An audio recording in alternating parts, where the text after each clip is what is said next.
Грешките можат да ве направат посилни, поумни и побрзи, доколку ги извлечете вистинските лекции од нив, рекол славниот Алберт Ајнштајн, создавајќи универзална мудрост.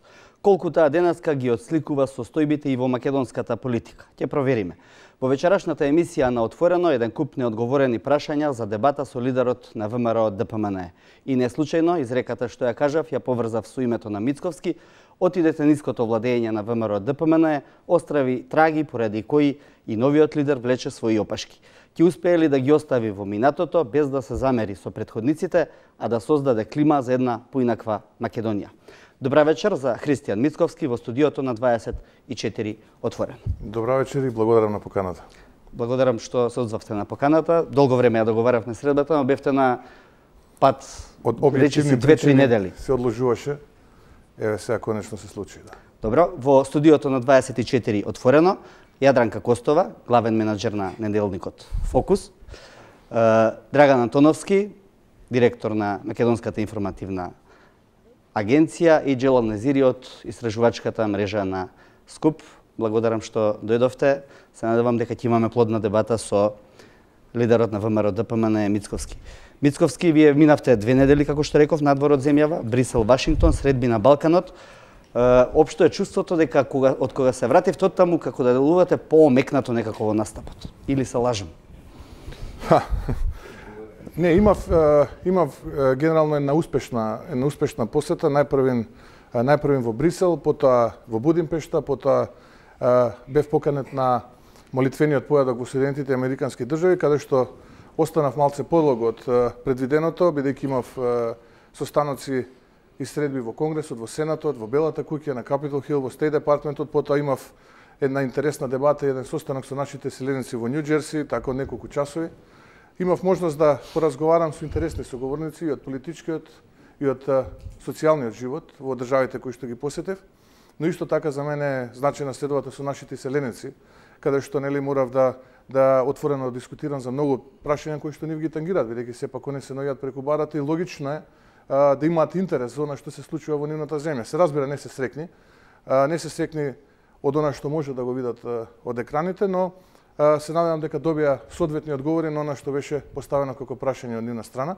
Генерално можам да сумирам дека станува збор за една плодна, успешна посета која што искористивме да лобираме за интересите на Република Македонија, но се разбира, од друга страна и да ги представиме нашите гледишта и чувства на она што се моментални состојби во Република Македонија, она што се вели практикување на политика од страна на владата на Социјалдемократскиот сојуз, така што генерално не проявуваше нишка на дека ние се жалиме таму, него проявуваше нишка дека ние ги информираме. Мислам дека соговорниците беа срекни од она што го слушнаа, бидејќи секогаш второ мислење, поготово подкрепено со факти и аргументи, е добре дојдено. Тоа се сепак сериозни луѓе, сериозни соговорници со богато политичко искуство, оставам нив да оценат како понатаму ќе се позиционираат во нивните ставови. Разговаравте ли на овие средби за она што е можеби најактуелно во овој момент во Македонија, барем од аспект на општата јавност, за прашањето за името, се интересирали за тоа докаде е процесот и каков е ставот на ВМРО ДПМНЕ по ова прашање? Тоа е генерално општо мислење на сите дека тоа е внатрешно прашање кое што треба да се реши во еден процес кој што се води под покровителство на Обединетите нации. Енциклопедиски беа дискусиите, без влегување во многу суштина, бидејќи наистина во овој момент ја и нема малатки за да можам да навлезам во суштината на овие преговори. Можам само да дадам информација онаа која што имам, која што ја добив на онаа лидерска средба која што беше организирана во клубот на пратеници, но и она што ќе го слушнам по медиумите и телевизијата од страна на новинарите. Таму на таа средба бевте информирани во детали за предлозите од страна на медијаторот Нимиц и за тоа што се зборува со Грција? Па да, на таа средба генерално министерот за надворешни работи не информираше за она што се вели сет на идеи. Нормално имавме пред себе еден документ кој што претходно медијаторот Нимиц го има презентирано пред преговарачите, во случајот амбасадорот Наумовски и господин Василакис. Од прилика 6 сати дискутиравме точка по точка. Она што ние таму го дискутиравме генерално се темелеше на тој сет на идеи. Од тој момент па наваму немаме никаква информација како течат процесите. Премиерот тогаш ни даде еден краток брифинг на она што се вели разговор што они претходно во Давос го водеа со премиерот на Грција господинот Ципрас и од прилика тука заврши таа енциклопедиска информација полуофицијална и официјална на што можеби требаше ние во тој момент да го знаеме. Јас и тогаш после таа средба кажав дека процесот го води владата. Владата е таа која што ги води преговорите. Гледаме дека нивото на преговори од преговарачи е подкренато еден степен погоре на ниво на министри за надворешни работи, иако можеби е добро да кога се случуваат тие рунди на преговори помеѓу министрите за надворешни работи до нив во друштво да бидат и овие преговарачи, бидејќи сепак имаат искуство и имаат некои информации кои што во последен момент може да значат отстапка на оваа или на онаа страна. За жал тоа не се случи на последната рунда на преговори во Виена, за која што дознав од медиумите. Исто така од медиумите дознав дека средбата која што требаше да се случи во Софија е откажана, така што отприлика тука би го заокружил процесот на информирање кој што го тангира овој проблем кој што нашиот јужен сосед го има со нашето уставно име Република Македонија. Добро, тука ќе им дадам збор на моите колеги. Јадранка како дама има предност, но може и да го отстапи своето право доколку се најде по заинтересирана за некои други теми. Јадранка повели да тргнеме со тоа. Мислам дека за грчката телевизија Антена имавте изјава каде што ги охрабрувате премиерите Заев и Ципрас да најдат достоинствено решение за двете држави. Што подразбирате под достоинствено решение за двете држави? Ставот на ВМРО ДПМН во минатото е познат и јас сега ќе искористам оваа прилика да го повторам истиот. ВМРО ДПМН нема да поддржи промена на уставот, а со цел промена на уставното име Република Македонија. И исто така ние не дискутираме за идентитетските одредници. ВМРО ДПМН нема да дозволи да биде изговор за неуспех на некого, бидејќи секој некој што самиот си вака старите знаат да кажат си закувал чорбата, треба да си ја срка. Така што значи промена на уставот не би поддржале во нити ние ќе бидеме нема да дозволиме да бидеме оправдување за неуспех некому, нити пак ќе бидеме дел од решение кој што нема да биде достоинствено и нема да одговори на интересите на Република Македонија. Добро, сметате дека тоа е достоинствено и за Грција и за Македонија? И како дали политичар, Заев ви остави впечаток дека ги има истите линии црвени? Па од онаа следба која што имавме во клубот на пратеници не можам да оценам дали ги има истите линии, бидејќи во јавноста слушам една голема какафонија од аспект на тоа како коментираат владините представници, вице-премиерот, потоа имаме министри, потоа имаме председател на собрание, коалиционен партнер, па и самиот господин Заев. Еве, најпрво имаше позиција дека ќе имаме референдум за името, потоа ја релативизиравме, ќе имаме одложен референдум, за да сега повторно слушнеме дека ќе имаме одложен референдум не беше спомнат. Па и напротив, средба со уредниците рече дека една средба таму која што се случувала неофицијална, каде што тоа како позиција било кажано. Потоа повторно беше спомената позицијата дека доколку се дојде до заедничко прифатливо решение, тоа истото би било дадено на референдум. Гледаме ли феруваме со можни црвени линии, што секако не му помага на процесот, напротив, мислам дека штети на националните интереси на Република Македонија. Се на една конфузна ситуација која што во моментот се случува во овие преговори и за жал мислам дека процесот во моментот се претвара од игра која што треба да понуди решение во blame game игра. До кога ќе трае и како ќе се менаџира војнина, мој совет е да биде малку поинаков и подобрен визави она што сега се случува, но сепак одговорноста е, реков, на тие што го водат процесот од двете страни. Ние сме тука како опозиција, можеме само да сугерираме и да бидеме сметате дека опозицијата нема одговорност, бидејќи ова е проблем кој треба да ги деблокира евроатлантските интеграции. Значи, доколку стане збор за некакво менување, мислам не сум за менување на уставот, но доколку падне таков некој договор, ВМРО ќе води кампања на референдумот против. Не, такво нешто јас не кажав, ја не кем да шпекулирам и да одговорам на хипотетички прашања. Ви реков, ние имаме енциклопедиска информација, стекната како впечаток од оној состанок каде што ни беше презентиран тој сет на идеи и од она што го дознаеме од медиумите од страна на вас новинарите. Епи ние имаме енциклопедиски. За жал, токму тоа е... Што е енциклопедиски не ве разбирам. Што е енциклопедиски? Па тоа што е напишано во тој сет на идеи. Па се разбира за да се дојде до тој сет на идеи, тие точки кои што се не можам да дефинирам дали вие сте информирани или не информирани. Сетот на идеи, тоа е предлогот односно сетот на идеи, не можам да го квалификувам како предлог, бидејќи не е предлог, тука е сет на идеи кои што преговарачот имате можност да разговарате со нив, така? Ќе ви докажам и на тоа. Значи, Ама не, мислам, забуна правиме и ја не можам да ве разберам искрено. Значи, сте информирани или не сте информирани? Од една страна видите дека сте биле на лидерска средба, ве информирале. Сте биле со Нимиц, ве информирале. Сега, сте информирани или не сте информирани? Информирани сме за резултатот.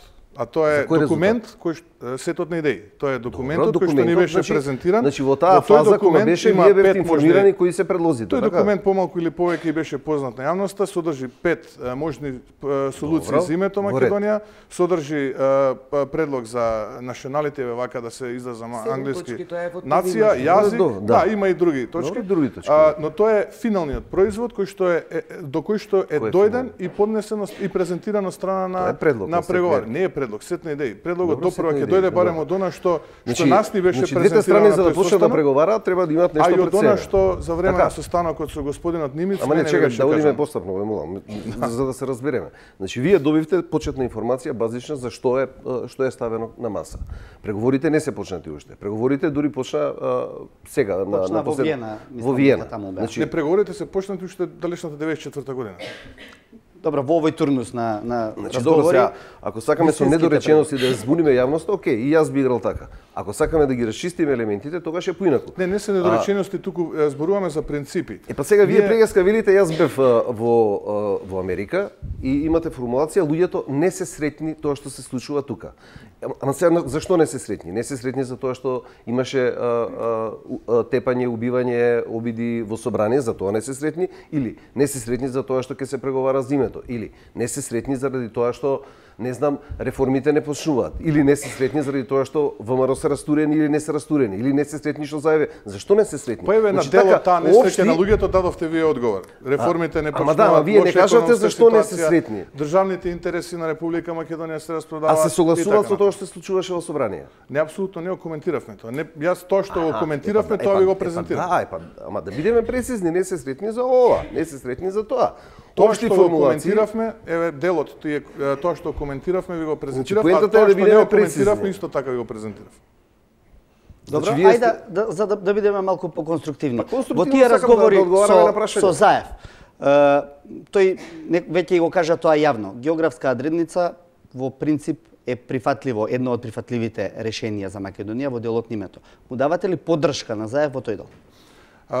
За мене самото тоа што господинот Зоран Заев го има кажано дека, односно јавно го изјави, дека прифаќа географска одредница, во значителна мера го загрози процесот на преговори. Знаете зашто? Затоа што вие кога преговарате поаѓате од одредени почетни позиции. Ако тоа некогаш беше нашата крајна позиција, сега е почетна позиција. Ако тоа некогаш... Но Република Македонија Скопје географската одредница е прифатена уште во 2008-та од страна на тогашниот премиер Груевски, што беше сосема јасно осведочено. Вие можеби не сте биле тогаш. Не сум запознат со такво нешто, а од она што сум запознат кажа не е така. За овој навод Груевски поднесе тужба против Тито Петковски за клевета. Да, но тоа го кажа неговиот коалиционен партнер најавно пред своите сопартици. Јасно ми е, но ви кажувам дека за тоа поднеси го доби спорот за клевета. Затоа што тогаш рекол дека тоа треба на референдум. Да, сакам да кажам, зошто сега би било тоа проблем, доколку не се реши, да речеме, во овој турнус, мислите дека се загрозени идните преговарачки позиции или за овие преговарачки во овој момент? Апсолутно станува збор за загрозување на преговарачките позиции кои што се случуваат сега, кои што предпоставувам ќе траат и во иднина. Нема да се заврши тој процес денес утре. Предпоставувам дека овој процес ќе трае до конечно решение. Ако вие излезете јавно или цитирате најпрвен преку радио емисија, а вие сте вице-премиер на државата, со имиња можни, потоа премиерот излегува и кажува дека мојата почетна позиција е име со географска одредница, тогаш логично е другата страна, кога имате искусен преговарач, да тргне што подалеку од неговата почетна позиција, затоа што ако претходно сте требале вака фигуративно тука да се сретнете, сега ќе се сретнете малку понатаму. Но тој начин на водење политика, како што можевме да видиме 25 години, не донесе ништо добро ниту во преговорите со Грција, ниту по евроатлантската иднина за Македонија. Видовме дека таквиот начин на преговори, не дека не се согласувам дека можеби така се водат, но не донесе резултати. Можда е ова начин друг да видиме дали ќе донесе резултати. Зошто амблок го одбивате тој начин на водење на преговори? Тоа е ваше мислење, јас тука не би имал што да додадам, нормално имате вие право на свое мислење. Она што јас го имам како мислење и како јас ги оценувам досегашните преговори кои што оваа влада ги води со соседна Грција, ви ги кажав. Но исто така, еве, ако веќе дискутираме на таа тема, е добро да додадеме дека она што таму се дискутира не треба да се презентира јавно како преговарачка позиција од македонската страна. И реков повторно, ако вие преговарате и ако јавно презентирате која е вашата преговарачка позиција, тогаш не можете да очекувате од другата страна да се доближи до вас јавно, него напротив, таа јавно ќе се оддалечи. Тоа е многу едноставно. Така се водат преговори. И вие не можете на тој начин да дојдете до прифатливо решение. Добро. Но тоа беа нели 5 предлози во кои се споменуваат 4 се со географска одредница, едната е Нова Македонија. Значи изјаснувањето Не се за 4. 5 мислам. 3 се со географска и другите се со... Значи од пакет од тие, од тоа купче на 5, 2 се отфрлаат. Во што се загрозува позицијата? Ние имаме предлози кои што помалку или повеќе беа познати на јавноста, кои што нас ни беа презентирани, тоа е оној, како што реков, сет на идеи. Станува збор за предлози каде што се поинакви врз основа на она што ни беше сведочено таму, бидејќи и министерот за надворешни работи имал претходно искуство во овие преговори, но и она што ни го пренесе и председателот на државата и останатите соговорници со повеќе искуство во овој преговарачки процес, кои што се многу поразлични од она што биле предлози во минатото. И поспецифични. Сметате дека има подобри предлози од тие со географски? Не, јас само ви го пренесувам амбиентот и она што беше разговарано на самиот состанок.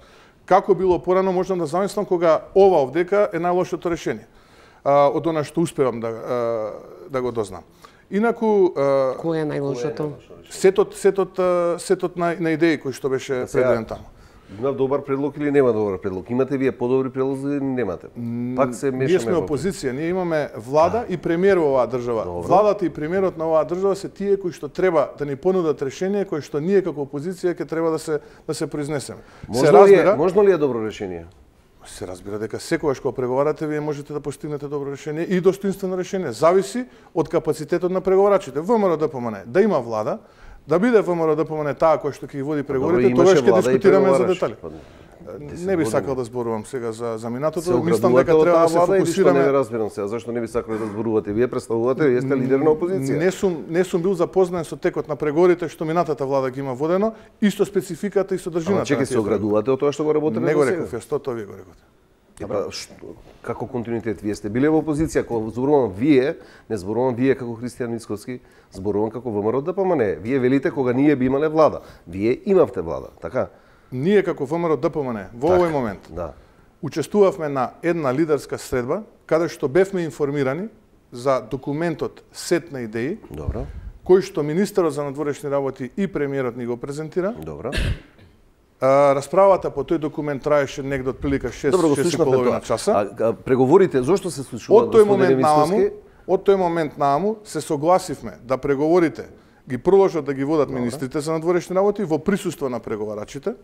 Од тој момент нааму не сме информирани нити за еден чекор кој што го превзема владата во преговорите, нити бевме информирани за рундата на преговори што се случи во Виена, нити бевме информирани дека преговарачот Наумовски нема да излезе. Истото го кажувам и го трошиме време. Мене е сосема друга поентата. Поентата ми е кога влегувате во преговори. Значи дека се согласувате дека нема да остане тоа што го имате, ќе добиете некаква модификација на нешто што би го договориле меѓу двете страни, така? Се разбира дека вие кога влегувате во преговори имате почетни позиции. Да, ама билки не мислите дека ќе останете на истото, така? Се разбира дека не мислиме. Се разбира дека нема. Секој што влегува во преговори знае дека ако е тоа поентата, вие потврдувам таа поента точно. Ама тоа е суштината на преговори. Сега што велите вие да биде и преговарачот тука представник и министерот и ова. Претпоставувам, знаете, во теорија на преговори, во различни фази на преговори, први има една група која што преговара, па таа група која ќе дојде до едно ниво, па доаѓа ново ниво, трето и така се доаѓа до крајот. Не би се сложил со вас. Имаме различни нивоа на преговори, имаме политички, имаме бизнес. Вие претпоставам дискутирате за бизнес преговори. Јас сте бизнесмен, јас не сум. Не сум ја бизнесмен, јас сум професор универзитетски. Па добро, да, меѓутоа да го задржиме достоинството. Апсолутно, па вие ми велите дека сум бизнесмен. Ова се, јас ви кажувам, имате бизнес преговори, политички. Не ви реков дека сте преговори во теорија на преговори, различни преговарачи во различни фази преговара. Мислам дека не сте во право, да не речам сум сигурен. Благодарам. Незири повелет. Јас на крај мислам дека остана малку за да прашам, но сепак колку што успеав да доловам, господинот Мицковски само ни опиша како течеа тие консултации внатре во државниот врв и меѓу државните авторитети и кои се предлозите. Но јас би сакал да слушам од вас дали сте вие оптимист дека токму ова година, како што се посочува од поголемиот дел од дипломатите, е токму таа година најпогодна за да се реши прашањето за името. Вие рековте дека сте имале турнеја од Брисел, Будимпешта и Вашингтон. Сте се сретнале таму со поголем дел на официјални представници на тие држави. Веројатно имате комуникација и со други дипломати. Дали мислите дека ако се испушти оваа шанса или оваа година, дали може би наредниот период ќе биде потурбулентен, по-неповолен токму за Македонија, која е надвор од Европската Унија и од НАТО, за да има подсврсти позиции како што сега ги има? Ке почнам од почетокот на вашето прашање. Не би можел да кажам нити дали сум оптимист, нити песимист. Ке се потрудам да бидам реален врз основа на сите оние информации кои што ги имам. А нема многу, ви кажав. Искрен да бидам, немам такви информации многу, како се развива процесот. Што ги имале со дипломатите, дали мислите дека и кај нив постои таков оптимизам? Генерално постои една голема желба да конечно се реши ова прашање кај сите. Апсолутно соговорници со кои што имав можност да разменам по некоја реченица на оваа тема. И тука немам никаква дилема. И тука не треба никој да има дилема. Сепак тоа е дипломатија и сите нормално во една таква куртуазна средба, дипломатска средба, ќе ви кажат работи кои што се убави зуши. И вие нормално ќе се обидете да ги аргументирате вашите позиции. Сите се пријатели на Република Македонија и сите тие сакаат Македонија да ја видат и во НАТО и во Европската Унија. И тука нема никаква дилема. За жал, на патот до таа интеграција стои овој проблем кој што нашиот сосед Република Грција го има со нашето уставно име Република Македонија. И како резултат на тој проблем постои еден процес кој што тече на преговори. Во моментот се случуваат тие преговори, официјални, неофицијални, полуофицијални. Јас ви кажав навистина, документот кој што ми беше презентиран е она све што го имам како информација со која што можам јас сега да ви дадам одговор на вашето прашање. Дали ВМРО ДПМН и како ВМРО ДПМН ќе се постави, исто така можам да ви дадам одговор дека ВМРО ДПМН нема да биде алиби за пропаст на некаков план, нити пак ВМРО ДПМН безусловно ќе поддржува решение кое што ќе биде штетно за интересите на Република Македонија. А што ако се понуди решение кое ќе предвиди промена на уставот, ама ќе го гарантира тој етнички идентитет на македонците? ВМРО ДПМН нема да поддржи решение кое што подразбира промена на уставот, а со цел промена на уставното име на Република Македонија. Добро, значи тука сте на иста позиција со премиерот Заев и тој вели дека не поддржува менување на устав. Ако е така, значи, сте на иста линија. Вие имате информација повеќе од мене. Јас ова не имам информација дека нема менување на устав. Логично е, вие сте директор на Македонската информативна агенција. Не, ја настапувам како новинар, не настапувам како директор. Имате информација, јас таа ја немам. Да. Ви благодарам. Одлично. Баш се радувам. Значи имаме национален консензус. Има уште едно прашање, ако може во овој контекст. Имаше една изјава, мислам вчера беше дадена од страна на министрот за надворешни работи на Русија Сергеј Лавров за бета агенцијата, и каде ја го предупредува Западот дека ширењето на НАТО и интегрирањето на НАТО на балканските земји, особено за Република Македонија, тоа би значило погрешен потек и би имало последици по безбедноста и сигурноста на не само на Балканот, туку и на Европа. Која е вашата оцена за неговата изјава? Дали Русија во овој случај може да има некоја, да речеме, улога која ќе го попречи целиот процес за решавање на проблемот на името, не само од македонска страна, туку и од грчка страна? Да се дополнам, колку е руското влијание во Македонија? Во тој контекст? Не сум ја слушнал оваа изјава на господинот Лавров, но мислам дека немаме дилема околу стратешките интереси на Република Македонија, тоа е полноправно членство на НАТО и Европската Унија. И тука не треба да имаме дилема, нити тоа да е предмет на некаков сомнеш. Сега, ако вие ме прашате колкаво е руското влијание, ја навистина немам ни таква информација, нити па чувствувам некое такво влијание. На вашите митинзи доаѓа луѓе со мајци со слики од Путин. Тоа е исто како јас И да тоа ви последниве година-две, да речам. Па ја можам да кажам дека едно чудо луѓе кои што идат на митинзите на Социјалдемократскиот сојуз ја палеа своевремено амбасадата на Соединетите американски држави, па тоа не значи дека се против Соединетите Тие американски што држави. палеа беа во коалиција со вас. Па не би рекол, и медиумски ве поддржуваа. Не би рекол, имаше Меѓутоа, таму лица кои што се сега истакнати членови во раководството. Јас колку што знам има и ваши партнери во Затоа со не би вашата требало да се партија и генерализираат. поддржувачи на Затоа не би ВМРО. требало да се генерализираат поедини екзибиционизми. Ние дискутираме за генералната позиција на ВМРО ДПМН и предпоставувам на сите останати поголеми политички партии во Република Македонија, а тоа е немаме друга алтернатива, НАТО и ЕУ интеграција. Добро, сега се врземе на тоа, секако, и вие не го криете ставот дека дефинитивно ВМРО ДПМН е за ЕУ и за НАТО. Значи, не правите никаква дистанца, немате никакви резерви кон тоа. Меѓутоа, за влез во ЕУ, за влез во НАТО, значи, целиот тој пакет е условен со сменете го името. Се како да го споиме тоа? Мислам, тоа не е само ваша дилема, тоа е дилема и на повеќе политички лидери. Сакаме во НАТО, сакаме да влеземе во ЕУ, условот е тој, сега името не го менуваме, ама сакаме ваму. Односно, не правиме отстапки за името менување, никој не сум ни јас да се промени името, меѓутоа зборуваме за отстапки за заедничко прифатливо решение, прецизна формулација. Сега како да влеземе во се тоа, не преговарајте, преговарајте. Мислам дека тезата за интегрирање на Македонија во Европската унија, тоест отпочнување на процесот на преговори, дека е поврзан само со решавање на спорот со името кој што нашиот јужен сосед го има со нашето уставно име, не е. Тоа е еден дел. Мислам дека поголема дел нешто повеќе. Тоа се вика реформи.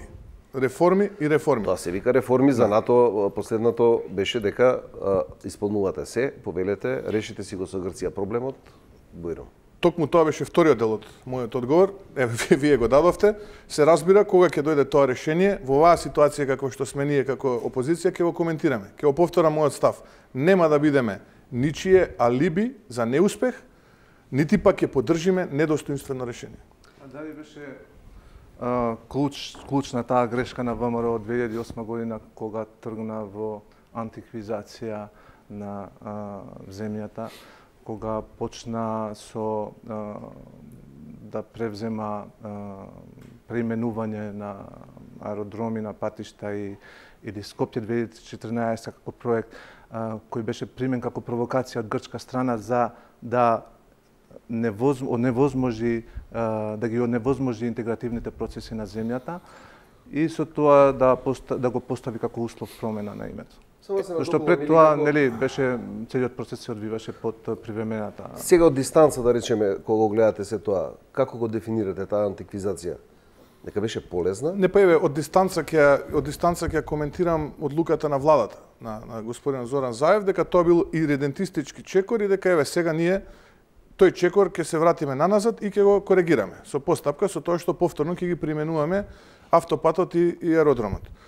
И тоа е како гест на добра волја, нели, бидејќи тогаш тоа било чекор кој што значел загрозување на, еве како што вие велите на преговорите околу разликите со името што го има нашиот јужен сосед со Република Македонија.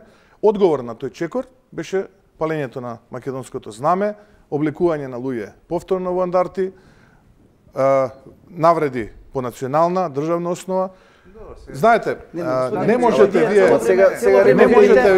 можете да повлекувате еднострана акција, а при тоа да не добивате ништо. Затоа велам. Деблокиране договора за стабилизација и асоциација, потоа уште еден од чекорите кои што следат таму во Јадранско-Јонска, како се викаше група. Тоа се тие два чекора.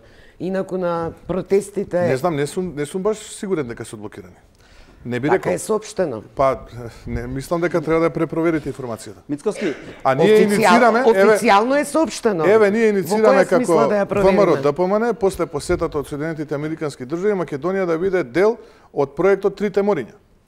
Ајде еве, интересен проект, нека влезе Македонија. Таму кој што многу ќе значи и од економски, но и од и политички аспект. Еве, ние го иницираме, имавме пресконференција. Еве, тоа е реален проект, нека не поддржат. Како да се провери кога е официјално соопштено од премиерот Заев за договорот за стабилизација и не само од него? Премиерот Зоран Заев... Во која Заев... смисла се сомневате? Ви имате информации дека... Ако ми дозволите да ви одговорам. Не, затоа, имате информација дека... Премиерот Зоран Заев соопшти дека 3 од 7 спорни точки се надминати, за 2 дена излегува министерот за надворешни работи Коцијас, вели ниту една не е. Сега, ја имам дилема кому да верувам. Повеќе на грците Јас сум верувате? сериозен човек. На грчките официјални лица им верувате или на Заев? Не, имам дилема. Добро, и тоа е нешто. Имам дилема. Добро, ви благодарам. Тука некаде го завршуваме овој корпус од прашањата. Не извлековме премногу, колку што успеав да забележам, бидејќи на крајот таа последна поента. Вие ја пружате поддршката на владата за решавање на името или останувате на страна од процесот. Тоа не можам да го сватам, бидејќи и добар дел од вашите поддржувачи, условно речено на ВМРО ДПМН, велат Мицковски е дојден во ВМРО ДПМН за да како конструктивна опозиција овозможи на Заев промена на името, а возврат да добие амнестирана партија која може да продолжи понатаму.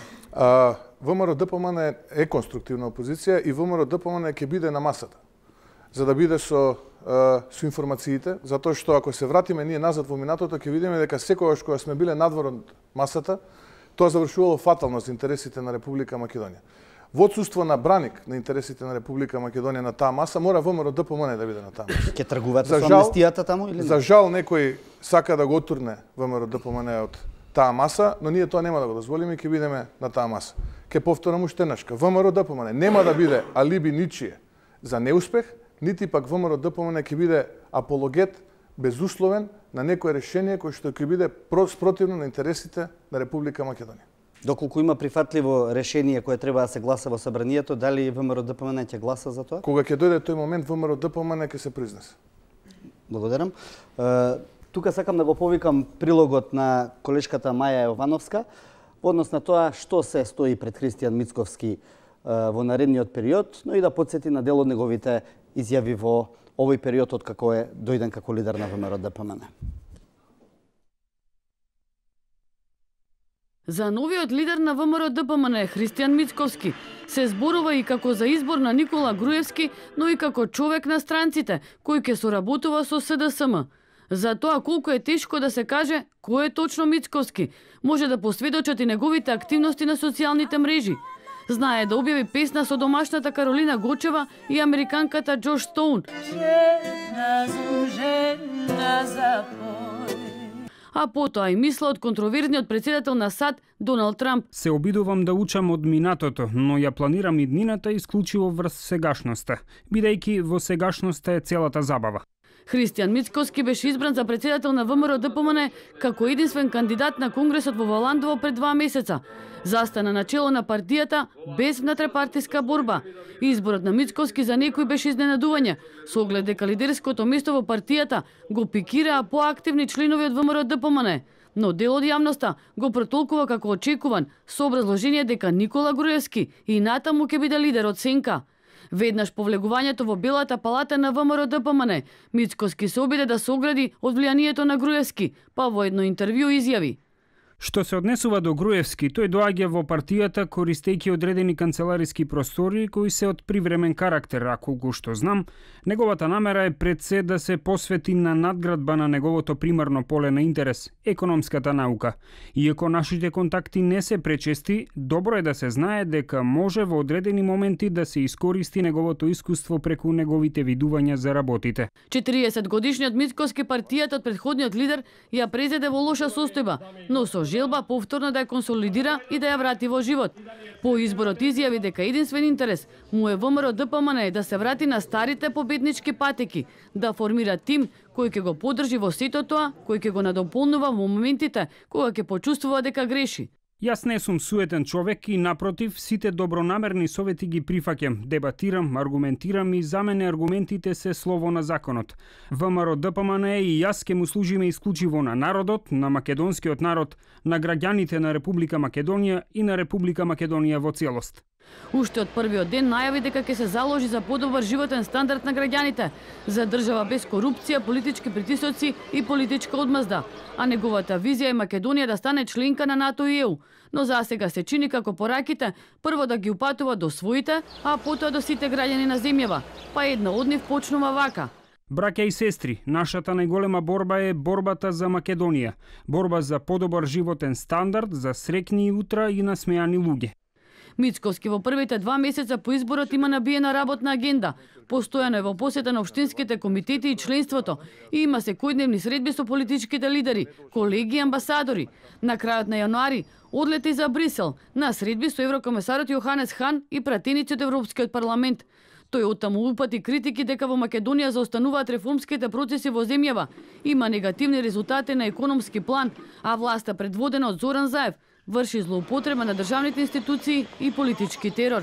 И додека ова го зборува во срцето на Европа на домашен терен, партијата на Мицковски ја закочи работата на собранието, поднесувајќи 35.000 амандмани за законот за јазиците, а со тоа на чекање се и повеќе реформски закони, како законот за заштита на сведоци за патните трошоци. На Мицковски се уште не му се средени работите во собствениот двор. Тој ги одбра своите најблиски соработници и за потпредседатели ги назначи екс-министрот за транспорт и врски Владо Мисајловски, актуелниот градоначалник на Кавадарци Митко Јанчев и поранешниот пратеник Александар Николовски. Ако порано во извршниот комитет беа најблиските соработници на Груевски, кои сега повеќе време минуваат по судови отколку во партија.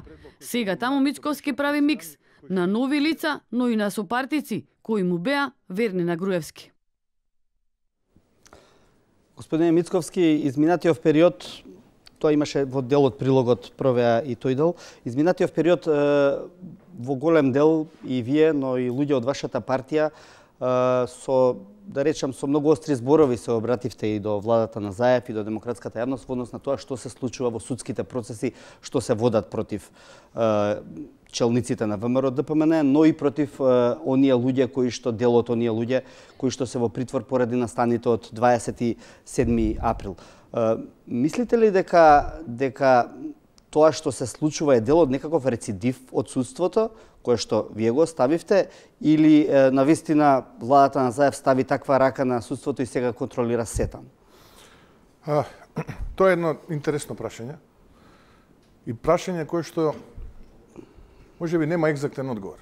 Ако прашањето има смисла дали успеавме или дали успеа владите на ВМРО ДПМН во минатото да го реформираат судството, можам да ви кажам дека може би тука не успеавме. Односно не успеале. Дали ќе успеат следните влади, не знам. Не би можел да кажам, но мора да успеат затоа што реформи во судскиот систем и обезбедување на непристрасност, немањето, односно да исчезне клиентелизмот, субјективноста и сервилноста мора да бидат лајт мотиви како ќе се реформира судскиот систем и како би требало да функционира во иднина. Чувствувате ли во тоа и, ајде да не речам, па дури и лична одговорност како еден од советниците во владата на Груевски за тоа што се случуваше во судството? Па не, ја генерално работев економски теми и енергетски теми, потоа и политички теми, но да, како човек чувствувам што одговорност што ете можеби не сум се занимавал со оваа тема, но човек не може 300 работи од денашка да води, се разбира. Сум се фокусирал и во кабинетот, но и потоа во ЕЛЕМ, сега во самата партија на некои други поинакви теми, но гледам дека овој проблем не е од претходната влада, не е од пред таа влада, него тоа е проблем кој што можеби од осамостојувањето нам од државноста на Република Македонија постои и тоа треба да е императив за нас како политичари како да го решиме и да го надминеме. И лично како човек во иднина многу ќе се занимавам со ова како да обезбедам независен и комотен и самостален стендалон, ја би рекол, судски систем во Република Македонија. Ако ме прашате за случаевите, пошто и нив ги споменавте, тоа е наистина еден тажен ден за македонското судство, 27 ноември, кога една група луѓе беше приведена. За жал, јас не би злоупотребувал можеби сега и лични судбини, но тука се случија многу лични трагедии. многу лични трагедии без потреба. И не само што тоа не престанува и не се враќаме чекор назад, него интензитетот на притисок се зголемува, се продолжуваат тие притвори без докази. Ве имате сега случај да јавен обвинител не најде време во рамките на 80 дена, неколку часови, да земе изјава од некој од обвинетите луѓе. И тоа да биде изговор зашто тој е во притвор. Или од сведоците.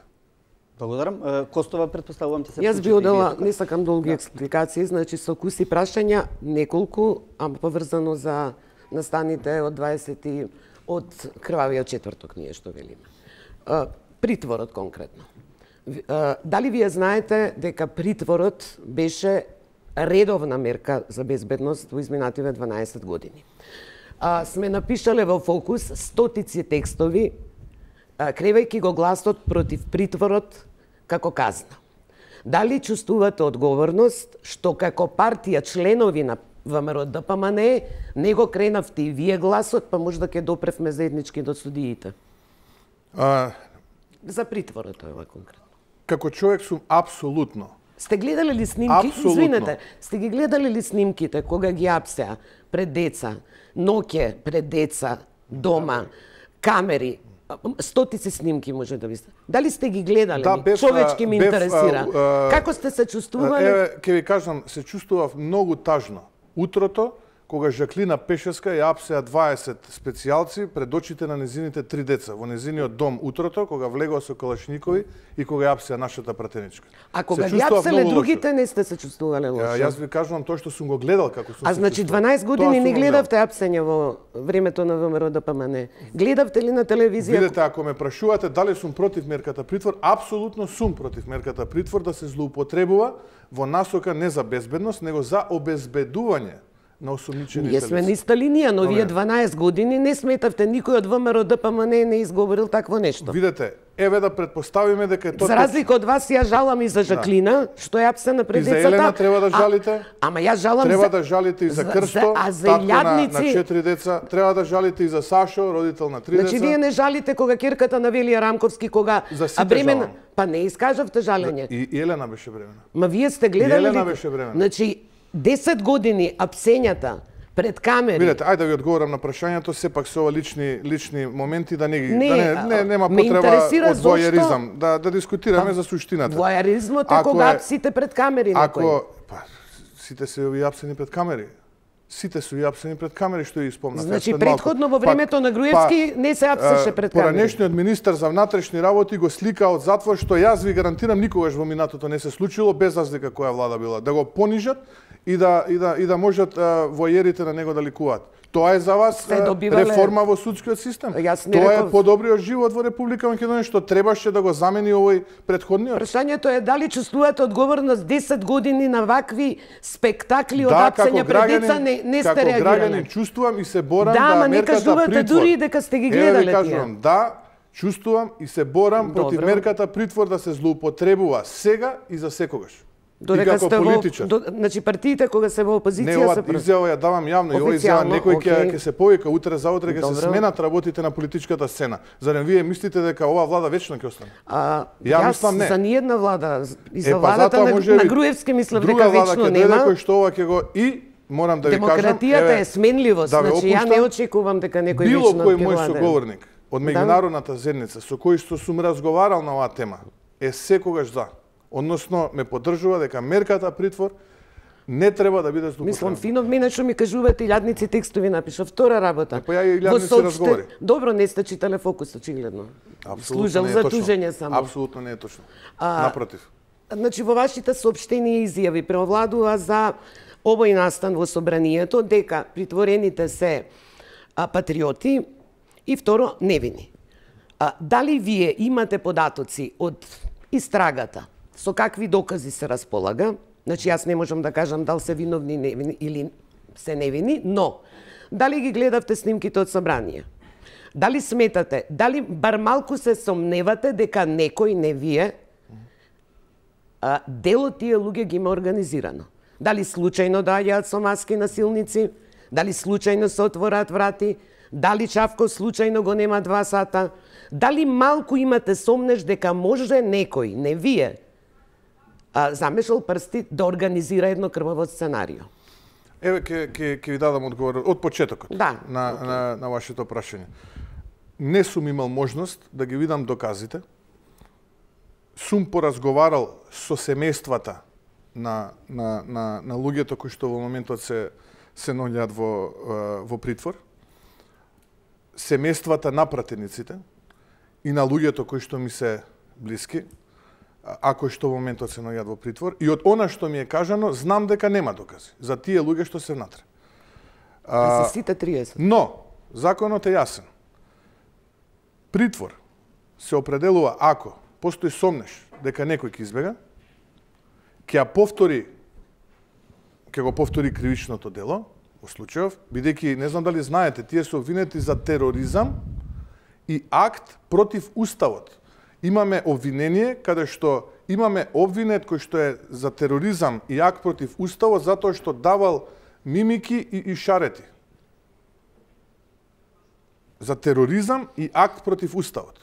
Македонија е држава во светот со најголем број терористи по глава на жител во затвор во моментот. Тоа е квалификација на делото. Говориме невини, значи вие имате сознание од нивните блиски дека тие се невини и во тоа верувате. Не, дека нема докази. Но добро. Ќе видиме како понатаму ќе се одвива процесот. Дали ќе се покрене обвинение, нема да се покрене. Ја не би преюдицирал ништо. Во моментот ви кажав само постојат 3 услови: дека ќе го повторат делото, дека ќе избегаат. Еве јас ќе ви кажам пар луѓе од таму што ги знам лично од 27 ноември наназад неколку месеци, барем едно 15 до 20 пати ја имаат напуштено Република Македонија и се вратиле назад. И третото, дека ќе влијаат на сведоците. Видете, ова е притисок јасен како ден и тука нема дилема. И тука секој кој што сака да спори со таа намера не е чесен. Не е чесен. Дали сметате дека поинаку само да завршам, ќе ви одговорам на прашањето. Дали судството поинаку постапува? Поинаку постапува само за случаите од СЈО кај што не одредува притвор. За жал, ова судство 20 години одредува притвор на сите обвинети или осомничени. Во случаевите за СЈО, судството во Република Македонија одлучило да преземе друга мерка за обезбедување. Да. Што за мене лично, во случајот со обвинетите за 27 април, кој што во моментот тие маченици се наоѓаат во затворите, не беше преземено. Што е патриотски во оние сцени што ги гледавте во собранието? Што е патриотски, крвнички да се удира по пратеници? За жал, од овие сите кои што во моментов се наоѓаат таму, нема ниту еден кој што удирал по пратеници. За жал. Инаку да, патриотски е да го имаме најдобриот оперски пејач, да имаме глумец, да имаме 6 пратеника, да имаме инженери кои што ја пеа македонската химна секој ден, 80 дена поред. Да, за мене тоа е патриотски чин. Маршира еден до еден, рамо до рамо, правеа хепенинзи за време на викенди на кои што јас сум присуствувал заедно со моето семејство, со моите деца. Да не беа отворени вратите од собранието кога се случеше масакарот? Не знам, не би можел да ви кажам. Немаше прво масакар. Не можам да се сложам со вас, претешки зборови, мислам треба да го задржиме нивото сте ја виделе ли сликата со Зијадин Села, дали сте ја виделе сликата? Ова делува малце претенциозно. Имаме процес кој што се одвива за господинот Зијадин Села, тој процес има своја акција, ќе видиме како ќе заврши тој процес. Но јас сега дискутирам за оние луѓе кои што се наоѓаат во притвор и кои што се наоѓаат во притвор од 27 ноември само со една причина, затоа што никој не нашол време во рокот од 80-90 дена да земе изјава од нив. Добро. Јас за тоа зборувам. Ако кои што се апсени во раните утренски сати со 30 специјалци пред очите на децата, кои што се вадени и понижувани со лисици на раце. Така е со години, господине Мицковски. Чавко го слика во затвор како се шета и како врти кругови. И за тоа ли сега треба да дискутират? Тоа ли е живот? Што дојде? Дали мислите дека речеме господинот Муковски и другите пратеници кои ја фактички кажува на толпата кај да се движи, која е финалната сала кај што треба да влезат, Мислите дека нема основа за и тие да одговарат или во случајот Чавков? Јас немам таква информација дека тие луѓе кои што вие ги посочивте ја наведувале толпата. Ако вие имате, добро би било да ги споделите тие информации со истрагата за да може овој процес да заврши. Според снимките тоа беше, мислам дека тоа не го покажуваат снимките, барем тие кои што тие анализи кои што беа за јавноста прикажани од снимките, мислам дека таков заклучок може да се... Јас, ќе ми простите, не излеков таков заклучок. А вие доколку имате, би било добро, еве ве охрабрувам тоа да го споделите со истрагата. За вас 27 април, ако можам да сватам, било некаков празник на демократијата во кој што народот успел да на момент го презеде собранието, не само да го... Нашиот став партиски за настаните околу 27... Не, вашиот личен го барам, не партиски. Па се разбира, јас бев тогаш дел од извршниот комитет, не бев нити генерален секретар, нити бев председател на партијата, но како дел од извршниот комитет нормално учествува во градењето на тој партиски став. Тој партиски став го кажавме, така што немам што да додадам на тоа. Заборавиле затоа што неколку пати го повторивте. Имам дилеми. Пак се обидувам да проанализирам она што го представувате. Значи почнувате со приказнава дека судството е урнисано од секогаш било. Така ве разбрав. Значи било и пред 10 години, и сега, и во континуитет. Не ме разбравте правилно. Не, ајде да ве разберам. Почнав од одговорот, не од приказната, на поставеното прашање. Па добро, дека го дефинирате некако не успева Македонија да создаде судство кое што ќе биде стендалон, односно независно. Тоа е вака есенцијата на мојот одговор. Значи, дека судството сега што и ќе донесе, каква одлука да донесе судството? Груевски, него од почеток до сега. Значи сега, каква одлука да донесе судството, значи тоа е нерелевантна, така? Видете, тоа е ваш заклучок. Јас само сакам да ви кажам дека во овој момент, она одлука на судиите, кои одредија мерка притвор и кои што таа мерка притвор ја продолжуваат, за мене е вршење притисок и директно влијание на притворените лица. Според мене. Според вас, да, супер. Сега имате забелешка на притворот? Има други законски мерки кои што може или имате забелешка дека нема докази или дека луѓето обвинетите луѓе? Океј, имате забелешка дека имаат притвор, имате забелешка дека луѓето се невини, или дека нема докази. На што забележувате од овие три работи? Јас би го поделил одговорот на вашето прашање и би се повторил со претходниот одговор.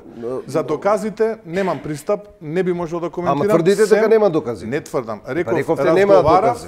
Од она што сум можел да го разговарам со роднините на тие луѓе. Ама тоа е едната страна. Не ме следите изгледа. Ма ја ве следам совршено. Ако ме следите, тогаш не би требало да ве збуни ова, бидејќи го дадов тој одговор пред малку. Па да, велите според роднините тие се невини, затоа што вие анализирате само еден агол, вашата перцепција. Вие велите лични трагедии. Секако тоа се лични трагедии. Не, повторно не го реков, тоа ќе ми дозволите. Лични трагедии за тие семејства кои што ги апселе, рековте така, нели? Се разбира дека се лични трагедии кога вие упаѓате у 5 наутро, пред очите на децата со калашникови во... Така е. И вие анализирате само еден детаљ. Дали се лични трагедии на другите што ги апселе? Или тоа не се трагедии? Тие така им следува? Апсолутно повторно изгледа не ме следевте во одговорите. Следам совршено, само еден аспект случај во минатото го осудувам. Така? Добро, според вас, што се случи на крвавиот четврток? Крвавиот четврток, ако мислите на 27 април? Мислам кога му е скршија главата на Заев, мислам на кога му е скршија главата на Села, мислам кога се пукаше во парламентот. На 27 април се избран нелегитимен председател на Македонското собрание. На еден девијантен начин. Не, ама тоа е друга тема. Незапаметен за македонското парламентарна демократија. Го одобрувате пукањето, сакате да ми кажете? Па, кое пукање? Па имаше пукање, се бранеше обезбедувањето од тие што се обидува да нападнат. Не знам искрено, но ако некој... Како не знаете, лидер сте на опозиција, не знае. Не, навистина не знам, но ако имало така дека некој носел оружје во собранието, тоа што треба под итно кривично да биде гонет. Обезбедувањето без разлика, било кој не... Ама како, полицијата не смее да ги брани тие кои што ги напаѓаат? Внесување оружје во законодавниот дом, не знам дали знаете... Ако има возможни да влезат во собрание со оружје? Тоа е навистина треба да ги прашате службите од собранието. Не би можел да ви одговорам. Не ми одговоривте коментарот за кршењето на главите, дали тоа е дозволено. Ние нашиот коментар ако прашувате конкретно за сега. Го кажавме, сега не би можел да се сетам да го цитирам. Дека не го менувате. Па сме го освоиле тој начин на да го слушнеме сега, не сум го слушнал, го знаете на памет? Не би можел да го кажам, не го знам на памет. Дали сметате дека ВМРО ДПМНЕ носи едни белези малку за насилство. Кога е на власт, 2012, а кога СДСМ прави обструкција за носење на буџетот, употреби физичка сила и полиција, што беше скандал да се исфрлат со полиција пратеници. Кога е опозиција ВМРО сега, во 2017, кога таа прави обструкција, таа повторно внесува народ и употребува сила. И не сметате дека и како власт и како опозиција насилството, физичкото насилство ќе ви стане имидж? имидж? Јас кога што се сеќавам и 2012 имаше од спротивната страна една поголема група на членови на Социјалдемократскиот сојуз, предводени од тогашниот председател на Социјалдемократскиот сојуз и сегашниот председател, кои што ги пробија барикадите, влегува во фронтална пресметка со органите на редот, со полицајците и така натаму. Но исто така ќе ви кажам дека сега во овој парламент најмалку 7 пати председателот на собранието повикува, или 5 пати, не ме фаќате точно за збор, можеби ќе погрешам, простите, не ми земете за зло, го повикува обезбедувањето да ги растргне пратениците на ВМРО ДПМН. Со сила се isfрлени, не се. Почнате, има на како се вика тоа, тегнење влечење, како се, не се isfрлени, ама има потурнување се, како да ви кажам поинаку. И притворот се користи како форма на притисок. Што се сака преку тој притисок? Што мислите дека вие судството сака од вас да износи со тој? Па видете, факт е дека ние 12% од нашата пратеничка група не е на располагање. 6 пратеника ние ги немаме на располагање. Замислете како тие 6 пратеника ќе се чувствуваат во моментот кога ќе излезат од таму. Ќе излезат еден ден, така? Мора да ги пуштат, не можат вечето да тие луѓе ќе бидат помалку употребливи отколку кога не би биле таму. Што значи дека пратеничката група на ВМРО ДПМН не е веќе X, него X минус 6. И тоа, ако не е притисок врз опозицијата, не знам што е за вас притисок. Јас не можам да сватам како кога оваа судство е резултат на 10-годишните реформи на владата на ВМРО и ДУИ нормално, како коалициона влада. И сега токму оваа судство за многу краток период стана средство на владата на Заев и тоа не, да се користи тука не можам вас. со вас да се сложам, ќе ми простете. Јас ќе ве вратам на одговорот кој што на самиот почеток го дадов на оваа тема. Мислам дека не сме успеале од осамостојувањето наваму да обезбедиме доволно реформи кои што ќе гарантираат независност и објективност на судството. Да, точно, ја гледам кривицата кај сите политичари, вклучително и себе, иако можеби не сум се занимавал во мојот минат политички живот многу со тоа, но еве, отворено ви ветувам дека во иднина на оваа емисија отворено, дека еден од главните мои приоритети во иднина ќе биде како да обезбедиме независност преку имплементирање на checks and balance, односно методата која што секаде и во Европа и во светот е позната. Како ќе го обезбедиме тоа? Ако ме прашате сега, имам некоја идеја почетна. Михајло Маневски, вие е советник за реформа на судството? Не. Поентата е, пошто ја така разбрав емисијата отворено да зборуваме, а суштината на работите е колку за почеток, нели, за менување на сите тие навики, па и на политиките, па и на партиите, да се покаже на тој кој што е виновен, на тоа што е лошо, на тоа што е добро, на тоа што е напред и она што не враќа назад. Значи, ние гледачите постојано во континуитет на назад ги збунуваме, им кажуваме еден агол на гледање и само еден агол на гледање. Значи, и тоа, она што го каже Јадранка, кога ВМРО е на власт има еден пристап, кога е во опозиција за истите работи има друг пристап. Меѓутоа, доколку сакаме да направиме некаков исчекор, на сите ни се потребни системски промени, не промена на власт, не промена на лидер. Благодарам што се служуваме. Системски промени. Се служуваме со вас апсолутно, немам дилема. Меѓутоа, за да направиме системски промени, треба да посочиме ова беше лошо. Да речеме, јас сега вас ако ве прашам, како вие го оценувате владењето на вашиот поранешен лидер Никола Груевски и на ВМРО ДПМН, претпоставувам дека вие ќе речете, јас не сакам да зборувам што било, јас имам идеи за напред што ќе правам. Не, нема да еве ќе ви дадам одговор. Имаше ли тој грешки? Во период од 11 години, 10 години се разбира дека имаме и добри и лоши работи. Имаме и успешни и неуспешни моменти. Нормално е, луѓе сме. Кој работи има право и на добри и на лоши работи. Кои се неуспешните елементи? Тоа што е добро. а гледаме дека и оваа влада го практикува тоа, сега треба да се продолжи префрлив на како друга пракса. влада, значи сега зборуваме, значи Добре, отворено. ајде нема да зборувам, ќе зборам метафорично. Сета онаа позитивна и успешна пракса и реформа треба да продолжи. Сето она кое што е, а имало такви, не викам не, еве ви кажав еден пример, имало и други, нормално 11 години е период, сето она кое што не било успешно или било негативно во перцепцијата и во чувството на добре, еве, треба да отворено зборуваме. Еве, две работи, кажете ми кои се негативни за вас, Груевски што ги направил вие 10 години. Не мора 100 работи или 5. Да видиме на ситуацијата сега, да не идеме во детали. Зборуваме за човек кој што не е присутен на масава. Ви кажав тоа што имам да ви кажам. Имаме позитивни моменти, имаме негативни моменти. Зборуваме за да одиме напред, за чекориме. Дадов еден пример. Не сме успеале можеби во реформите во судскиот систем. Можеби тука Скопје 2014, како го оценувате?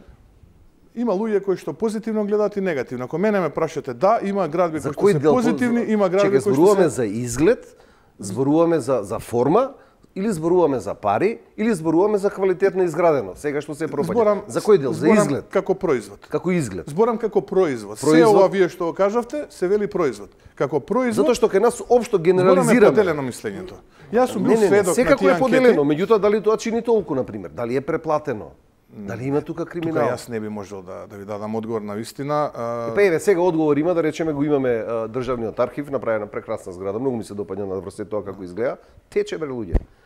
Документите ги уништува. И сега, кој да одговара за тоа?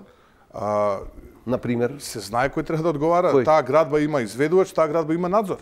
И таа градба има инвеститор. Инвеститорот, не знам кој е, вајде е државниот архив, не знам кој е инвеститорот. Инвестирал пари за да добие производ кој што ќе биде функционален. Очигледно не добил производ кој што е функционален. Треба да видиме кој го пуштил тој производ во употреба, кој бил тој надзор кој што дал завршен извештај кој што е позитивен. Фасадите се распаѓаат, видиме убаво е тоа. Добро. Немојте сега немојте вие ми посочивте една градба, вие ми посочивте една градба од 1000. И велите ова не чини, мислам. Не, ја не реков не чини. Зборуваме, треба отворено да зборуваме. Вината каде? Дали сте ги слушале бомбите што беа пуштани, разговорите? Не сум имал можност сите да ги слушам и навистина не ме интересираат. Зошто не ви интересираат? Па затоа што нелегално стекнати материјали не ме интересираат. Хипотетички сега би се јави некој од МВР и ви понуди ленти дека Оливер Спасовски нелегално прислушува. И вие ќе ги одбиете, нема да бидете заинтересирани. Не, ќе ви дадам еден одговор. Не, нема да бидете Не, заинтересирани. ќе ви дадам уште по конкретен одговор. Нити сум ги читал, нити слушал материјалите на Асанж и Сноуден. Тоа е за мене воеризам, јас сум сериозен човек. Нема да ме интересирало. Веруете, не за Оливер Спасовски и за Зоран Не заедно. говориме приватно, говориме кај што има сериозни индиции за кршење на закони, за злоупотреби. Нема воопшто да дискутирам така. Јас сум човек со принципи. Од тие што сте ги слушнале, И што ви остави впечаток? витешки ја водам својата борба. Не. И сакам витешки да триумфирам. Од тоа што слушнавте, што ви остави нешто впечаток? Не би коментирал нелегално стекнати материјали, навистина. Не е тоа нивото, ова отворена Чекај, емисија. Добра, Ама бројки за луѓе на нелегално стекнатите материјали, вашата партија изгласа закон, специјално обвинителство, токму за тие нелегално стекнати материјали. И за тоа, како може да не коментирате? Постои СЈО и течат процеси. Точно, нашата партија изгласа закон за за формирање и функционирање на специјално јавно обвинителство, кое што функционира. Тоа специјално јавно обвинителство врши предистражни, истражни постапки, поднесуваше обвиненија, сега веќе нема право да поднесува. А ги коментирате ли судските пресуди за од што ги води СЈО, бидејќи се базира на нелегално Видете, кој ќе се завршат судските пресуди, ќе одлучиме дали ќе коментираме или не. Искрено, лично мене, кога ме прашате, можеби не би ги коментирал, бидејќи немам пристап до доказите. Да имам пристап до доказите, да имам правна наобразба, да имам увид во случајот, да се бавам со истрага, предистрага, понатаму и да го бранам обвинението, да, би ги коментирал. Вака, би ги коментирал чисто врз основа на чувства, не врз основа на Какви чувства имавте од некој од тие материјали? Па ви реков, не би коментирал А нелегално дали стекнати некој од материјали. членовите, бивши функционери на ВМРО биде осуден за инволвирање во криминал и корупција? Дали, како ќе постапите вие? Во основа на тие докази или во основа на тие индиции се приберат доволно докази за да биде осуден за корупција и криминал? Дали вие ќе го одбраните Или ќе се поставите како... Видете, како човек и карактер сум легалист. Ја во животот сум немал потребни адвокат да имам. Не сум имал, не знам како изгледа сето тоа. Најголемиот прекршок што сум го направил, не сум имал појас и сум платил, не знам, 25-35 евра тамо, колку било тоа. И тоа е мојот допир со судството најголем до сега што сум го имал. Инаку, апсолутно, како човек, како легалист, не поддржувам никаков криминал. Ако вие ме прашате сега ја да преюдицирам хипотетичка ситуација во иднина, исто така немам одговор на ова ваше прашање. Што ќе се случува, ќе видиме. Кога ќе дојде денот, ќе коментираме врз основа на чувства, врз основа на факти, аргументи, до тоа кога ќе дојде денот. Сега, во овој момент можам да ви кажам да, Христијан Мицковски е легалист и ништо спротивно на законот не оправдува. Ама за 27 април викате тие се невини, а ваму велите јас сум легалист и не коментирам. Вие се обидувате да ги извртите моите зборови. Ја бев многу прецизен во одговорот што ви го дадов, а тоа беше дека... Сублимирам, не ги извртувам. Не, мојот одговор беше вака. Имав можност, ја не сум ги видел доказите, имав можност да поразговарам со роднините на пратениците и луѓето блиски кои што во моментот се во притвор и врз основа на тие разговори ми беа презентирани дел од тие докази. Односно, заклучив дека нема докази зашто луѓето ги држат во затвор, во притвор во моментот. И ви цитирав одредба кога луѓето се држат во притвор. И ви кажав дека во рокот од 80 дена, 90 дена ќе се навршат сега уште некој ден, луѓето се држат во притвор, без притоа, сега мислам се раздвижени работите, без притоа јавниот обвинител да им земе изјава на тие исти луѓе. Дали тоа не е притисок? Дали тоа не е злоупотреба на моќ? Добро, господин Мицковски, ви посакувам парно да немате допир со судството во Македонија, бидејќи тоа не би било сигурно многу пријатно. Да немам личен допир, али како политичар ветив јавно овде дека се занимавам. Ајде малку да ве одмориме од новинарите. Тука се разбира студентите кои што исто така сакаат да постават прашање на лидерот на опозицијата, па им го предавам микрофонот нив во наредните минути. Да не треба вода некаде во плюс? Јас сум добар. Благодарам. Добро вечер, јас сум Руфа Демиров, студент на политички науки на правниот факултет Јустинијан I. Прашањето ми е до господинот Мицковски, дали вие сметате дека реформите кои што се насочени во менување на изгледот на градот би можеле да се пренасочат во друга насока, односно во променување на судството? Парите што беа употребени? Парите што беа, па не само парите, туку и енергијата и времето што беа потрошени на Скопје 2014, дали вие би ги потрошиле за реформи во судството? Да, зашто да не? Да, зашто да не? Еве, краток одговор јасен. Да, зашто да не? Добро вечер, јас сум Цветковски Никола, студирам политички студии и сум партиски активист на ВМРО ДПМН повеќе од 6 години. Моето прашање е следно. Имајќи во предвид дека се ближат промени во УМС, дали сметате дека изборот на раководството на УМС треба да се одвива во форма на конгрес, односно на било кој друг начин каде што поширокото членство ќе биде инволвирано и ќе се воведе демократски елемент во процесот? Или можеби сметате дека изборот треба да се одвива како досега, односно комисиски, во кој има ризик за фаворизирање и појава на внатропартиски елитизам? Ви благодарам. Многу скоро ќе биде објавен огласот за во дневните вестници за нов претседател на Унијата на млади сили на ВМРО ДПМН. Секако дека јас како човек, но еве и нов претседател на ВМРО ДПМН, демократијата сакам да ја имплементирам, но нормално секој избор за да биде статутарен и легален мора да биде во рамките на статутот. Онаа процедура која што статутот ја предвидува за избор на претседател на Унијата на млади сили на ВМРО ДПМН, а која што во моментот е важечка, ќе биде применета и во овој случај. Онаа процедура во иднина која ќе биде донесена, а одобрена од страна на Централниот комитет или од Конгресот на партијата, во новиот некој статут на партијата ќе биде изборот на некој следен нареден претседател на Унијата на млади сили. Но во моментот изборот на претседател на Унијата на млади сили ќе биде во рамките на постојниот статут на партијата. Добро вечер и од мене. Јас сум Виктор Јакимовски, јас сум исто така студент на политички науки и сакам малку да ве навртам околу прашањето за името. Прашањето ми е, вие цело време сите зборат што е неприфатливо. Сакам да знам кој е ставот на ВМРО ДПМН, што е прифатливо, и сакам да ве навратам малку, пред малку се произнесовте дека ако има потреба, спорот со името да се реши внатре во парламентот. А во вашата партиска програма стои дека тоа ќе се реши као исклучиво на референдум. Виктор, не е само нашата партиска програма. Мислам дека тоа премиерот Зоран Заев го кажа барем во неколку наврати. И тоа е втората работа во која што еве претходната дознав од Антоновски, се извинам, дека сме имале исти став во врска со уставот и за референдумот. Исти став имаме. Сметате дека тоа прашање може да се реши исклучиво на референдум? Доколку дојде до заемно прифатливо решение, тогаш апсолутно решението треба на крајот од денот да го одобрат и граѓаните на оваа држава. И тука имаме ние, според она што го гледам и сум сведок како изјава на претседателот на владата, униформен и заеднички став. И тука немаме дилема. Значи ние сега се уште немаме некое прифатливо решение, се уште немаме тоа прашање кога на ова столче ќе седне некој од преговарачиве, премиеров или министр за надворешни работи, ќе треба да него да му го упатиш. Во моментот јас не сум пред мене барем не било презентирано такво решение. Ви благодарам. Благодарам. Некој друг од публиката, повелете? Добро вечер, јас сум Ангела Ордановска, студент на политички студии.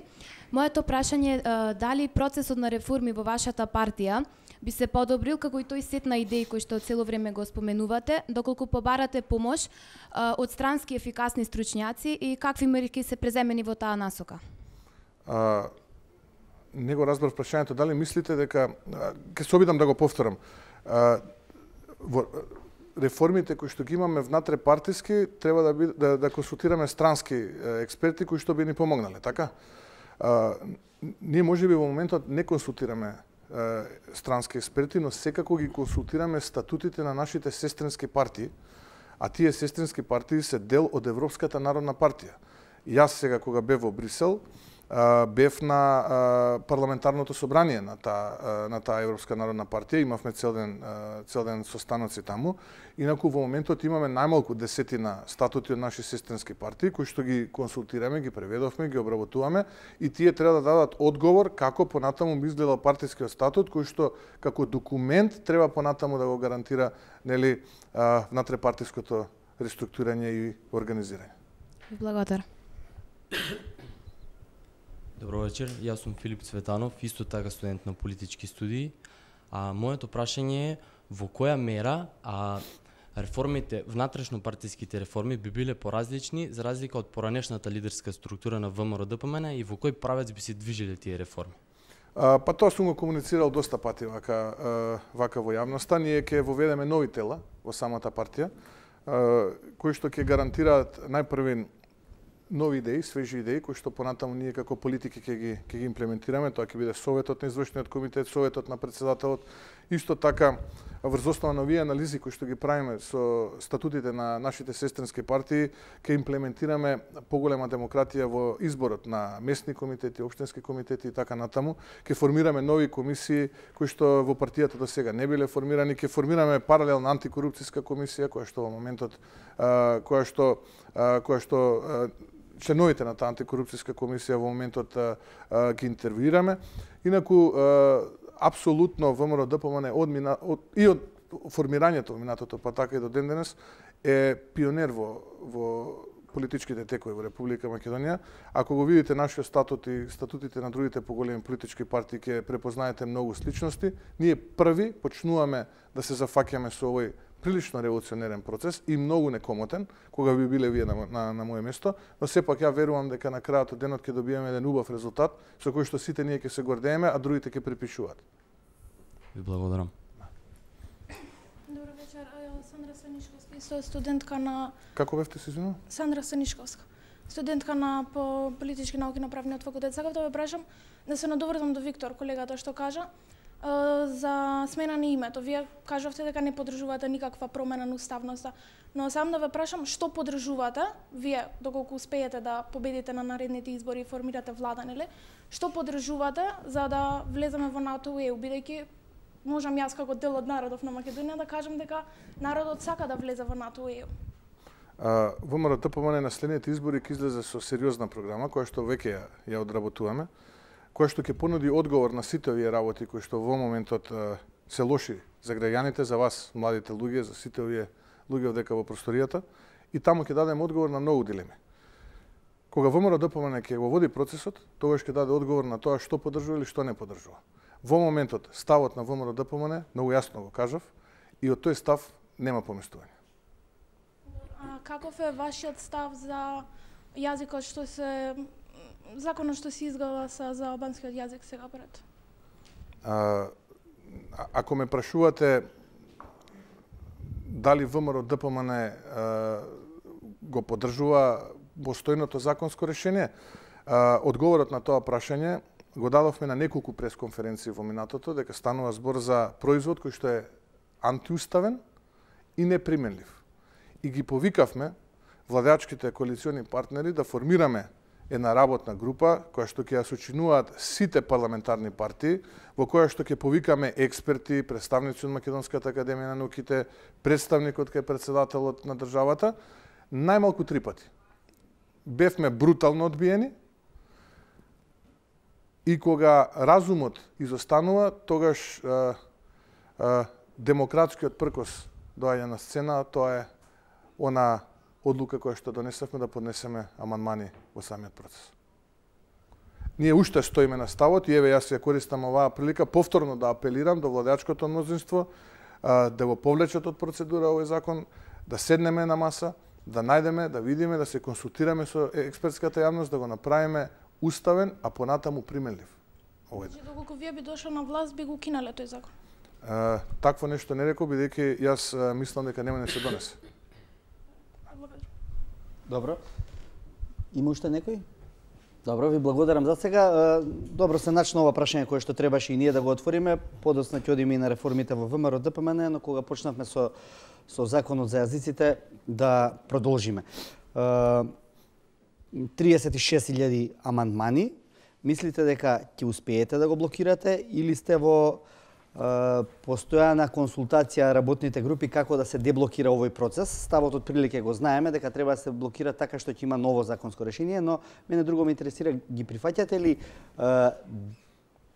поголем дел од тие членови на законот кои што во една нормална демократска процедура овозможуваат поголеми граѓански права на албанците од аспект на двојазичност? Амандманска интервенција на производ кој што е антиуставен или неприменлив понатаму е непринципиална ситуација. Не знаете дали е антиуставен, треба да оди на уставен суд за да видиме дали е антиуставен во суштина. Токму така, затоа се консултиравме со експертската јавност која што е стручна во таа област и тука недвосмислено сите се униформни во ставот дека станува збор за резултат кој што е антиуставен и го имаме елаборирано во кои членови. И тоа не е тајна, не само ние, него имаше таква една анализа од страна на професори кои што се и по македонски јазик, по уставно право.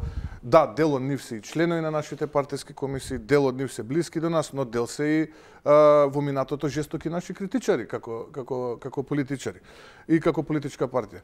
Ако вие гледате единство кај сите тие луѓе и вие упорно се обидувате еден ваков производ да го туркате, тогаш имате проблем со демократскиот капацитет. Вие сте против воопшто да има закон за јазици за проширување на јазичните права или сте против овој закон? Апсолутно никогаш ВМРО ДПМН не го рекол тоа. Напротив, ВМРО ДПМН Значи сте за да има закон за проширување на јазичните права? Така е, да биде на сите националности кои што живеат во Република Македонија, да биде не само албанскиот и сите останати, да биде уставен и да биде понатаму применлив.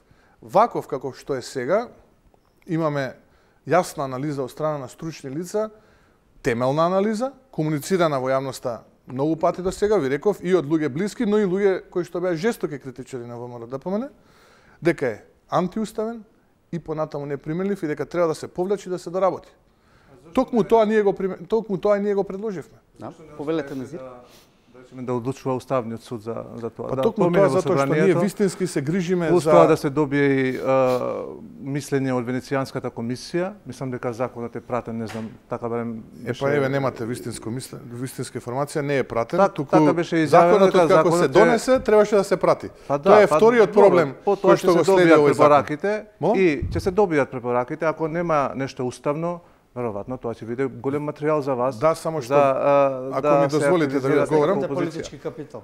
Да ми дозволите да ви одговорам, законот беше донесен без да се прати во Венецијанската комисија. Не знам дали е пратен деноиве, но до пред некој ден не беше пратен. Јас не знам, така беше најавено. Ама претходно беше донесен, па поради тоа што председателот на државата не го потпише указот, беше вратен назад, нели? Но донесен без да се консултира Венецијанската комисија.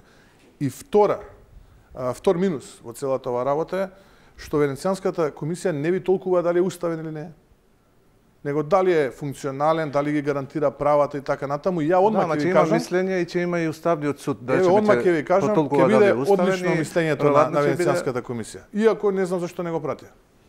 Наистина не знам, бидејќи тргнаа некако на дур со работа. Второ,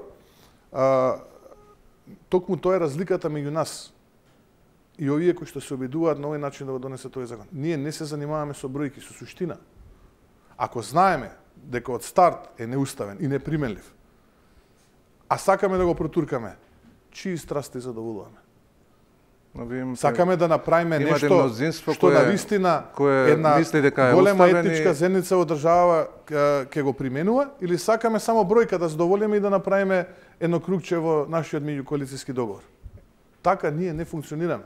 Не, тоа е, мислам, субјективно, зашто имаме мнозинство кое мисли дека уставен законот и опозиција која фактички има право да речеме да реагира на се и се што, но во една ваква противречност, не на се и се што. Противречност, па не така беа амандманите. Значи 35.000 за 4.000 колку беа зборови. Значи мислам дека така од аспект на амандманите беше тоа се и се што разбрав колегата. Дали во ова противречност, нели нормално граѓаните да очекуваат Уставниот суд, затоа екзистира како институција, да решава кога вакви закони ќе имаат контраставови, опозицијата, власта или не знам, можеби граѓанин ќе увиде дека некој член надвор од уставот па Добро, или да прашаме до каде се сега работните групи во однос на деблокирање на овој дел од решението, кое што евидентно треба да дојде и според ваше наоѓање и според наоѓање на СДСМ. Нема такви работни групи. Добро. Јас би сакал да се формираат, ви кажав. Ние апелираме, еве и повторно користам оваа прилика да апелирам. Ајде луѓе да седнеме, да направиме нешто што ќе биде функционално и уставно. Немам одговор. Нема такви работни групи. Не знам средба со Ахмети дали ќе имате вие? Да, се разбира дека ќе. Кога? Во периодот што следува. Се договоривме да се видиме, ќе поразговараме на различни теми. Претпоставувам и ова ќе биде една од темите на која што ќе разговараме. Мојот принципелен став и ставот на ВМРО ДПМН јас ќе го презентирам и тука нема дилема. Се надевам дека еден разумен политичар како што е господин Натали Ахмети ќе може тоа да го свати правилно. Очекувате дека ќе го убедите Ахмети да го повлечат овој закон и да се оди со ново решение? Очекувам да сите политичари во Република Македонија го почитуваат уставот и законите на оваа држава. Нели мислите дека како ВМРО ДПМН многу изгубивте во играњето на таа националистичка карта во изминатиот период, особено во последните неколку години? Би се забележуваше и антиалбанство и меѓународните амбасади и странски држави и дека ваквиот однос е само продолжување на една ретроградна политика која што може да ги закопа позициите на ВМРО ДПМН? Не, ВМРО ДПМН апсолутно не можам да се сложам со вас дека имаше антиалбанска политика. Напротив, ако ги анализирате проектите што владата на ВМРО ДПМН најпред со Демократската партија на албанците, да ви кажам вака искрено.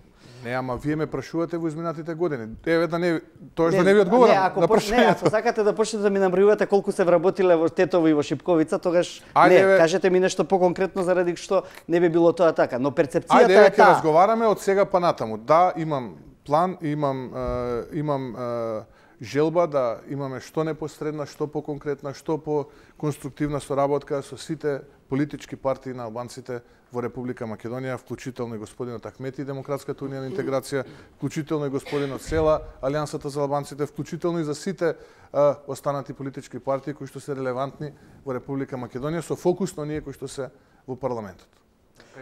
Кого гледате стратешки партнер, да речеме? Кај сите апсолутно. Па дури е во власт со СДС. Па беше претходно со ВМРО. Па претходно беше со СДС. СДС. Немате преференции? Немам никакви предрасуди. Напротив, ако ние имаме програма околу која што ќе се сложиме и која што ќе биде за интерес и во интерес на граѓаните Република Македонија, јас тука немам никаква фрустрација, никаква табу тема. Дали сте решени до крај да го блокирате собранието со амандманите за овој закон, доколку не најдете заеднички јазик во политички преговори со Ахмети Езаев? Решени сме да победи уставот и законите. Затоа што ако вие Не ве прашав тоа, дали сте решени да продолжите со амандманите во однос на блокирање на донесувањето на законот? Се во парламентарна процедура, точно. Се и таму остануваат, ако тоа ме прашувате. Добро, мнозинството, барем според она што беше изјавено, рече дека огромен дел од амандманите можат да бидат отфрлени поради тоа што не се во собраниска процедура според сите протоколи кои што треба да бидат. Видете, имаме правилник како функционира собранието и процедури на водење на седница и очекувам истите тие да бидат запазени и испочитувани. Во случајов како што биле испочитувани и запазени во минатото за X вакви слични случаи во кои што дел од нив учесник бил и сегашниот претседател на собранието. Така што тука не гледам никаков ризик, напротив, чувствувам дека тука нема да има екзибиционизми од страна на владеачкото мнозинство, но доколку се случат екзибиционизми, тоа може само да иштети на демократијата и уште повеќе да го влоши демократскиот амбиент во државата. И знаете, кога еднаш ќе воспоставите пракса која што е девијантна, секогаш некој виднина ќе се повикува на оваа пракса. Тоа не е добро. Тоа не е добро. Се надевам нема оваа влада да испрла пратеници со полиција од собрание. Дали сметате дека Па најмалку 3-4-5 пати до сега имаше намера за тоа. Молам испоредбата да ја правите со црниот понеделник. Дали сметате дека формирањето на 10 пратенички групи е разумен чекор и што каков бенефит добија демократските процеси од 10 пратенички групи? И ќе останат ли натаму? Да, сега се 9, мислам.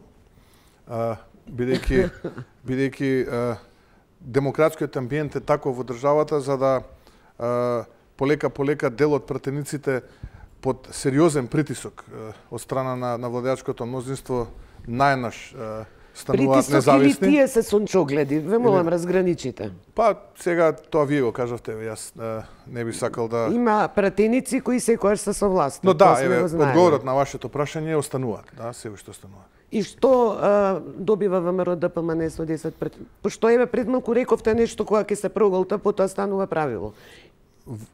Токму така. Што добивате вие со оние реплики, контрареплики на вашите пратеници? Не добиваме ништо со тоа, нити па не имаме намера да добиеме нешто со тоа. Напротив, ние мораме да покажеме демократски пркос на она што се вели притисок и злоупотреба на демократскиот амбиент и институциите во државата. А една пратеничка група што лошо е? Па е различно од 9. Да, различно, но што е различно од 9. Што добивме од тоа, освен во поглед на тие дефиниции ми се допаѓа што ги кажувате. Демократски пркос, фино ми звучи македонски збор пркос. Од друга страна има демократско силување на парламентот. Меѓутоа и кажавте уште едно демократски... Има точно. Тоа е реакција на акција. Онака, народски кажано, значи, пракса некоја на парламентот е дефинитивно македонските парламенти немаат демократски капацитет, можеби освен оној првиот кој што имаше. Колку јас ги следам во континуитет сите парламентарни состави. Значи ние сега имаме позиција, точно е, се сеќам и актуелниот претседател Џафери дека читаше книги на комисии, ќутеше, молчеше, платен молк. И сега, пак ќе кажам, зависи кој што сакате да гледате. Се сеќам и вашиот претседател Трајко, како се викаше, претходниот Трајко Велјановски, мислам. Велјановски, да. Председателот на собрание од ВМРО ДПМН. Да, од ВМРО ДПМН. Сеќавам дека и тој човек колку 200 закони колку донесува за некој рекорд беше за еден ден. Поскратена постапка, тоа отиде глад, онака помина. Значи, таа пракса воспоставена, па имаше бојкот, лупање, тропање, па носење исто амандмани, еден куп, едната страна и другата страна. Ваша проценка, кога тоа да се смени? Што е суштината на парламентот? Значи, вие правите 9 групи, па се сеќаваме сега, ќе го вратава последното процедурално, па не знам, контрареплика, па реплика, па тоа беше силување, навистина, на ние што гледавме. А да не кажем, што се доби со тоа? Ништо. Изгуби, нема никаков кредибилитет парламентот. И сега вие полагате, доаѓаме во нова ситуација, закон за јазици, ќе дојде нешто друго. Меѓутоа, што е суштината? Блокирање на парламентот, стопирање на реформите, покажување на што можам јас, што можеш ти, или иднина нова држава, парламентарна некаква демократија во која што парламентот навистина ќе биде некаков контролен механизам на она што значи извршна власт, или ќе остане како досега само извршител на некакви политики генерални кои што во суштина ја враќаат Македонија назад. Јас ви кажав, сето она што можеби било негативно во минатото, оваа власт се обврза да понуди алтернатива и ја нарече живот. Ама како да оваа власт, кога парламентот, да не си играме играчки, имате вие бројна пратеници таму кои што можат да блокираат и блокираат. Сега како јас да ви покажам живот, ако вие мене ме блокирате? Ето. Доаѓате до одговорот на прашањето, самите си дадовте одговор, се седнува, се разговара и се наминуваат проблемите, а не се одбиваат ад акта. Онака, се вели, нека ни да дискутирам на оваа тема, без да ги слушам твоите аргументи. Зашто? Затоа што јас сум мнозинство и јас сум сега власт. Ние понудивме рака. Ајде да седнеме, да поразговараме на сите отворени теми. И повторно сме ние тие кои што иницираат такво нешто. Наместо тоа да го добиеме од другата страна, бидејќи во нивен интерес. Видете, овде имаме ние документ од владава, јас го земав со мене за да го презентирам. На владина седница 15.2.2018 година е презентиран. Пред некој ден. Добро. Ова е документ, нацрт записник во кој што се дава осврт на она што се вели 369 план. Зашто ова ви го кажувам и е поврзано со вашиот одговор. Во овој момент, деветката завршува. Вие имате нецели 42% од она што сте се обврзале во овој план 369 да го реализирате, реализирано. Ова црвено-жолто-зелен семафорот овдека. 42%. Добро, зошто е тоа така? Дека функционира парламентот, дека може да работи, дека не е блокиран системот. Вие треба да си поставите прашање што е проблемот? Дали недостаток на демократија? Ајде да видиме, да поразговараме со овие луѓе, да видиме што чувствуваат, да видиме што ни замерат, што е проблемот. Затоа што ние, вие не биле добри претходни. Ајде да видиме поразлично. Ајде да разговараме. Ама тоа кога сте во опозиција, сите сакате да видиме поразлично. Еве го резултатот. Еве го, ова е резултатот, 42%. Сакате да кажете дека губат сите овие луѓе овдека. Сите овие губат. Тоа е ваш не губат политичарите. Блокиравте. Сакате да кажете дека тоа е ваш аргумент. Не, ние имаме аргументи. Ја можам сега, еве ги тука еден по еден планот 369 младата да игнорира опозиција, но докаде мислите зборуваме докаде можат блокадите и бојкотите да идат, бидејќи нон-стоп во Македонија некој бојкотира парламент. Не е точно. Ние имаме еклатантен пример. Застој во реформскиот процес на 42% реализација. Ова владата го направила, не јас. Добро го видовме се. Добро. Ова они го направиле. Добро. Тоа владата, значи има однос кон опозицијата. Дали имате придонес во тоа? А ние како опозиција имаме обврска, ако видиме дека они кочат, да ги стимулираме да тоа го врзат, затоа што интерес на сите нас е да идеме напред. Дали вие имате како напред? опозиција дел од одговорност што се закочени работите заради блокадите во собранието? Апсолутно. Иначе одговорноста е на владата. Не ја споделуваме одговорноста, но секако да чувствувам одговорност и како граѓанин и како претседател на најголемата опозициона партија, што на време не сум алармирал за овие 42% едва и реализација. И сега ќе разговарате со вашите пратеници дека треба да се работи во парламентот за да може да додадете свој придонес во поглед на тие нови закони што ќе се носат за да може реформите. Позицијата и опозицијата да разговараат за да креираат демократски амбиент, за да можеме ние да разговараме со пратениците и пратениците меѓу себе. Па тоа зависи од демократскиот капацитет на секој што може да предвидите на тој план во однос на деблокадата на работата на собранието? Ќе се вратите во собранието на пленарните седници или ќе остане оваа топло-ладно ситуација како што сега играте, за една седница доаѓаме, за друга не доаѓаме, па ако дојде некој странец ќе се појавиме, ако не. Мислам дека многу скоро на ова ваше прашање ќе добиете одговор, но се разбира, зависи од тоа... Во која насока ќе биде тој одговор? Да, позитивно, негативно? Јас сум секогаш оптимиста и се надам дека ќе биде позитивен, се разбира, апсолутно немам намера да очекувате брзо враќање на ВМРО ДПМН во собранието? Но тоа не зависи политичкиот само од диалог. ВМРО ДПМН, реков, откако ќе заврши политичкиот диалог и откако ќе се создадат демократски услови во Република Македонија за враќање на опозицијата во собрание. Сите 9 претенички групи ќе бидат согласни? Се надевам да. Се надевам да. Може ли да поминеме малку околу партијата? Ајде, кога веќе ги спомнавте претеничките групи, дали ја контролирате претеничката група? Која? На ВМРО ДПМН. Сите 9. Сите 9. Дали мислите дека имате доволна контрола? Да, ние имаме редовна координација. Како председател на ВМРО ДПМН апсолутно имам исклучително добар однос и плоден однос и конструктивен однос со сите пратеници на пратеничката група на ВМРО ДПМН, но и пратениците од коалиционите партнери, бидејќи во таа пратеничка група немаме само ние пратеници од ВМРО ДПМН, туку и од нашите коалициони партнери. Секогаш дебатираме, дискутираме, заеднички ги носиме ставовите во принцип. Нормално е дека има различни мислења. Како стоите со Димовски и со Милошевски во тој контекст? Тоа се сопартици мои, нормално луѓе со кои што имаме комуникација. Знаевте дека Милошевски ќе бара оглас за Државната изборна комисија денес? Бевте запознати? Да, знаев, да. Да? Добро. Бев информиран точно. Значи во делот на реформите на ВМРО ДПМН, тоа е оваа последна тема што сакаме за вечерва да ја отвориме. Сакам да прашам. Еве ќе оставам на Јадранка да праша. Економија, владење, други реформи или тоа не го дискутираме? Не стигнавме, ќе поставиме близо. Ај за некоја друга емисија. 2 месеци сте председател на ВМРО ДПМН. Како се финансира партијата во овие 2 месеци, бидејќи ВМРО важи нели за една од најбогатите партии во Европа? С колегата истражувањето покажа околу 60 милиони евра вреди имотот. Милиони се даваа за лобирање во странство, околу 1,5 милиони евра за функционирање на партијата. Во овие 2 месеци, како стоите финансиски?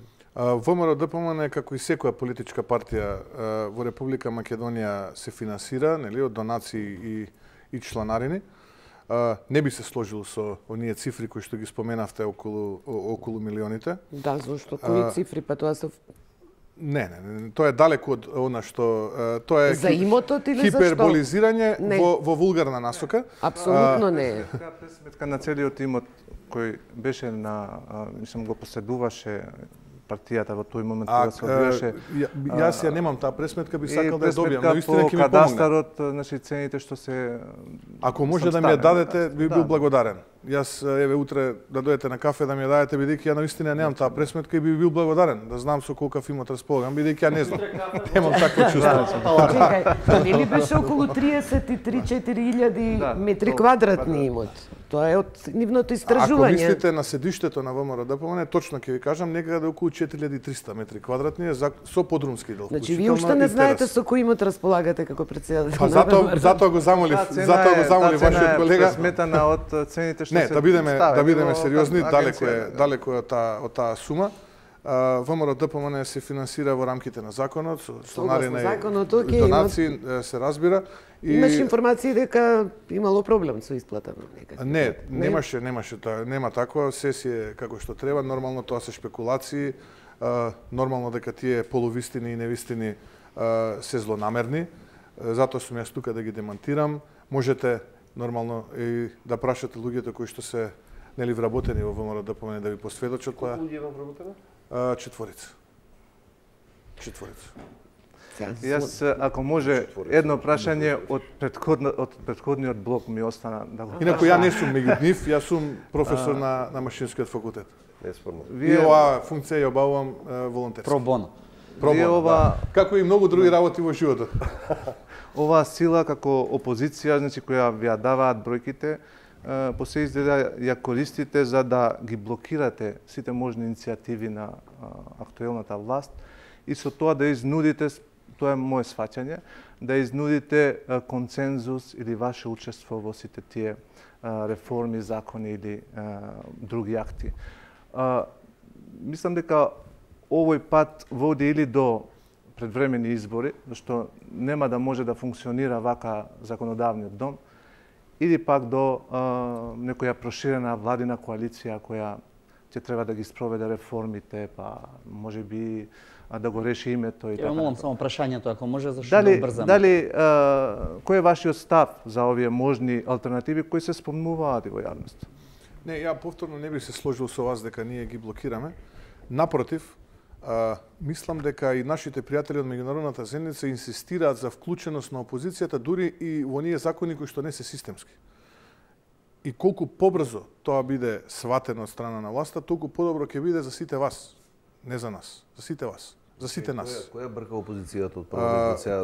Не, да бидат вклучени во изработката. Не зборувам која ќе биде завршена изработката, ставена во процедура во парламент, и ние треба да седнеме и да аплаудираме одлично. Апсолутно, напротив, квалитетот го дава и опозицијата. Така што тоа е онаа карактерна особина што треба да се промени. Уште во самата изработка на законите треба да биде поканета опозицијата. И токму јас на тоа алудирам цело време и во разговорите со представниците од меѓународната заедница, но и во разговорите кои што ги имам водено и со господинот Заев. Од самиот почеток да бидеме дел од тие процеси, односно да бидеме вклучени во изработката на тие, бидејќи повторно ќе кажам, ние можеме само да додадеме вредност, ние не можеме да одземеме вредност. Добро, благодарам. Па тоа се луѓе со искуство кои што ќе работат. Реформи, ќе интегрирате ли нови луѓе во извршниот одбор? Има ли таму место можеби за Димовски и Милошовски? Да, во периодот кој што следи, извршниот комитет на партијата ќе се зголемува. Се разбира за персоналните решенија сега не би можел да зборувам, бидејќи наистина не сум се посветил да размислувам на таа тема. Нити па сум се консултирал со соработниците, со останатите членови на извршниот комитет и поширокото раководство на партијата. Самите рековте, бев долго време одсутен, обидувајќи се да помогнам на Република Македонија надвор од Добро. Република Со Љупчо Георгиевски дали имавте средба? Со господинот Георгиевски не сум имал средба неколку месеци. Очекувате наскоро да се видите и отварате вратата за ВМРО Народна партија? Апсолутно да. Вратата за сите оние луѓе кои што се добронамерници, луѓе кои што препознаваат штетни политики во моменталната влада предводена од господинот Заев, се добре дојдени и ги очекуваме рамо до рамо со нас. За Љубе Бошковски? За сите, ви реков. Апсолутно за сите луѓе. Ќе направите иницијатива, ќе му се јавите на Љубе Бошковски да се видите? Без разлика дали станува збор за десно ориентирани политичари или луѓе кои што можеби до сега немале никаков. Ќе направите иницијатива за состанокот со Бошковски? Јас немам табу тема. Апсолутно спремен сум на све, а се со цел да ги бранам интересите на Република Македонија и граѓаните на Република Македонија. Добро, во извршниот комитет има членови кои што се дел од партијата, кои што беа дел од старото раководство, дел од нив многу лојални на поранешниот председател Груевски, дел се нови интегрирани. Мислите ли дека ќе успеете да ја одлепите партијата од таа аура на криминалот што ја носи старото раководство во себе? Тоа е ваш коментар и јас тука не би можел да додадам нити да одземам, сем да кажам дека не се сложувам со тој збор што го употребивте. Јас зборувам за перцепцијата која што е во јавноста. За перцепцијата можеме да се сложиме, Има претпоставувам. перцепција кај некои луѓе така, кај некои луѓе не е така и заради тоа јас не би сакал да дискутирам. Ја можеби би дискутирал за перцепција кога и факт кога го гледам премиерот на државата на реформите на ВМРО ДПМН, бидејќи тоа беше и ваша заложба и заложба претпоставувам на членството на ВМРО ДПМН кој што тоа го бараше. Јас ќе дискутирам. Впрочем немаше да го смените лидерот Груевски доколку не беше така. Јас ќе дискутирам за господинот Груевски си поднесе оставка. Инаку не го сменивме, него си поднесе оставка. Инаку да, можам да зборам за перцепција кога гледам премиерот на држава како бара 200.000 евра мито. Тоа можам да зборам. Да гледам како тендери во 4 очи од 2,5 милиони евра се склучуваат и тоа можам да зборам. Кој тендер? Па еве сега бевме сведоци пред некој ден за во Регбитол. Тендер од 150 милиони денари. За фирмата Пилестер? Не знам која е фирмата, но знам дека имаше во ваше време кој ги добиваше тендерите во Елем, во Регбитол? Јас кога бев генерален директор, повеќе економски оператори извршува ископ. Но има една разлика. А знаете која е таа? Тоа се викаше Совет за јавни набавки. А таа институција оваа влада ја укина за да може вака во 4 очи да се дели тендери. Добро, имаме тоа е разликата големо од тоа време и ова време. Мораме прашање околу, кога спомена криминалниот багаж. Специјалното обвинителство поведе истрага за финансирањето на ВМРО ДПМН. Вие сте биле и дел од републичкиот штаб, изборен штаб во 2011, потоа во некои други изборни циклуси во четворката. 8-6. Океј, значи сите новинарски анализи од 2008 наваму што се правени за финансирањето, се дојде до сериозни индиции дека извештаите се фиктивни. Значи, 30 луѓе чии имиња фигурираа дека донирали 1000 евра, беа затечени на телефон луѓе кои се редари, учителки, секретарки, со плата од 200 евра и кои тврдеа дека они 1000 евра не дале за партијата. И тоа се повторува на секој изборни циклус. И вие верувате дека партијата се финансираше со легално или со црни пари? Не, вие ме прашавте како сега се финансира и каква е сегашната конија. Јас ви дадов одговор. Дали се посомневавте кој ќе излезе извештај? Не, еве, ако ми дозволите ќе ви дадам одговор. Еве, ја лично ќе посведочам, сум бил еден од донаторите. Не се сомневам за вас, ние говориме на кампањата на ВМРО ДПМН и да, тоа сум го правил многу легално. На начин на кој што законите тоа го предвидуваат и тука немам никаква дилема. Како може за овие случаи кои што вие ми изборувате, можеби ќе треба со нив да поразговарате, а со мене еве како еден од тие донатори, вие вака сега станувате лидер на една партија, си го брендот ви одговара, имотот ви одговара, ама некои лоши практики од партијата сакате да ги заборавиме. Ама не оди тоа така лесно. Не, јас повеќе би сакал да дискутирам зашто Македонија е една од најсиромашните држави во Европа, зашто Македонија кога светската економија расте по 3,7% и едва и со нулата се бори. Зашто паѓаме на скалата на транспаренси, зашто на други економски тоа е суштината. Зашто касниме со реформите? Зашто не напредуваме? Зашто немаме поквалитетен живот? Каде е платата од 500 евра? Каде се зголемените стипендии? Каде се зголемените пензии? Тоа сакам да дискутирам. Тоа е иднината, тоа е животот кој што не беше понуден. Вашата партија создаде перцепција кај вашето членство. За нешто што е завршено. Еве, јас ви кажувам пример личен мој од 2006 до 2017 година лично јас кога сум имал можности во рамките на моите можности сум донирал за кампањата и вашата партија и претходното лидерство ја создаде перцепцијата кај вашето членство дека пример еве јас сум соросоид, предавник, платеник и слично. Во вашите соопштенија не јас мислам добар дел од колегите. Не, јас со тоа не можам да се сложам. Јас пред мене гледам едно исклучително квалитетни новинари и луѓе прекрасни. Во вашите сега соопштенија го нема тој вокабулар. И тука гледам одредена промена. Во таа смисла, сметате дека не беше во ред целата кампања во кој се жигосуваа луѓе, се сатанизираа за предавници? Видете, јас ви дадов одговор, вие сте за мене еден исклучителен новинар, со исклучително квалитетно, исклучително перо, кое што навистина би сакал вака што подолго да трае на новинарската сцена во Република Македонија. И заради тоа не би сакал да додавам дополнителни коментари на овој ваш заклучок. Добро, благодарам. Бидејќи ме прашавте за лично, ви кажувам едно блиц прашање кое што се постави, гледачи го поставија, каде бевте вие на 27 април вечерта? Вечерта на 27 април ја менував својата локација од мојата канцеларија во Елем до партиското седиште, па локацијата во Елем, па пред собрание, па повторно во Елем. Бевте во собрание или не? Не. Во собрание бевте? Не. Не бевте? Тука надвор. Добро, да ги погледнеме поентите на вечерашната емисија и... Инаку, да, дента бев близу собранието тука, да. Имавте работ дента или вечерта? Не, дента. Вечерта ви ја кажав релацијата. Прилика таа беше релацијата. Добро. Да ги погледнеме поентите на вечерашната емисија. Значи, сте информирани или не сте информирани? Од една страна видите дека сте биле на лидерска средба, ви информирале. Сте биле со Нимиц, ви информирале. Тој документ помалку или повеќе и беше познат на јавноста, содржи 5 можни солуции за името Македонија, содржи предлог за националите, вака да се изразам англиски, нација, јазик. Дали Русија во овој случај може да има некоја, да речеме, улога која ќе го попречи целиот процес за решавање на проблемот на името, не само од македонска страна, туку и од грчка страна. Немаме дилема околу стратешките интереси на Република Македонија, тоа е полноправно членство на НАТО и Европската унија.